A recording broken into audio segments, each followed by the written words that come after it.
I made this creamy mushroom and chicken pasta in my Thermomix using a cookie dough recipe. Cookie dough is like a subscription website that's connected to Thermomix and it came out really good. However, I did make some adjustments for my liking. So let's get to it. So I think the Thermomix does have like a slicer, but I have this new gadget that's been going viral and I'm trying it out as much as I can. So I want to see, this is the first time I'm doing this with the mushrooms, see how it's slicing it. It's slicing it very thin. Now, one of the things that Cookie Dough said is to add quarters in for my mushroom, but I want it sliced because I think if it's quarters, my mushrooms were kind of big. So if it would be quarters, it would be like too chunky and not cooked truly. So here's the recipe. I added it to like the set to cook today and it already sees what I want to cook. So the first thing is 45 ounces of water, and when I put the cup in it was showing the cup's weight, so I had to press that green button under the cup to reset the weight, and then you just add water until you hit that 45 ounce, and this is gonna be for the pasta. Hit next, and this part is what I don't understand. Why do I have to put the simmer on top?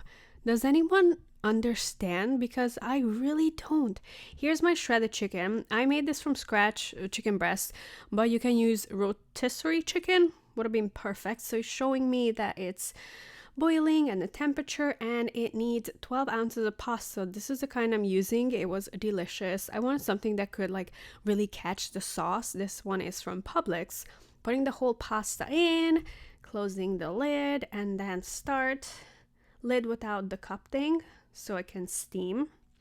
And the next, and then rotate it to whatever it says to rotate it. So here it's telling me that the measurements for the timing was off, because for the timing I have to set it to whatever the packaging on the pasta I'm using is saying. So it said 5 minutes, so I put 5 minutes, and that's what it looks like up there.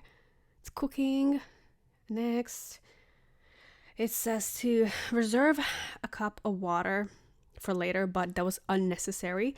And I checked if the pasta was cooked. It was cooked perfectly, and it says to sift through this Verona basket. You can do that, or you can use a strainer. It doesn't really matter, however you do it at home. 2 ounces of carrot, skip. Celery, skip. This is not a chicken noodle soup. It says 2 cloves of garlic. No, like an adult, I'm gonna add 5. And then 2 ounces of butter. Lid on, and it's gonna like shred it for 2 seconds. Chop it pretty fast. That is done. Next, it says to scrape off the edges. Next, take off the lid. Next, and it's gonna cook it for 5 minutes, and it already has like the temperature it wants to cook it in. That's why I like cookie dough, because it has like all the temperatures that you're supposed to. And then 2 ounces of flour, and then it's cooking it for 10 minutes. Done. Add 10 ounces of chicken stock, chicken broth, or if you have the vegetable broth at home, add that. And then 6 ounces of heavy cream. I already measured that out just to have it nearby really quickly. And then 1 teaspoon salt and black pepper to taste. I like it a lot, so I always add a lot. Now here again, why? Do you see my frustration? Why do we need to add the simmering cup? It doesn't do anything. Or maybe it just like catches the splashes if water's splashing. No, I don't know. Add mushrooms going in.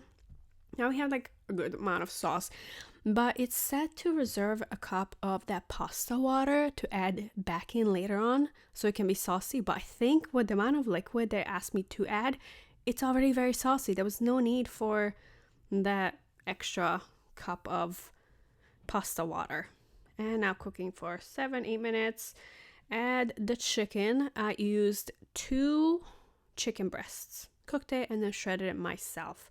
Now you can buy like ready shredded one, or the rotisserie chicken. That will be like the easiest one. This is gonna cook for 5 minutes. Now I think what I did not like about this recipe is that we cooked the pasta first, and because it cooked first, it's been chilling on the side and it kind of dried up and it stuck together.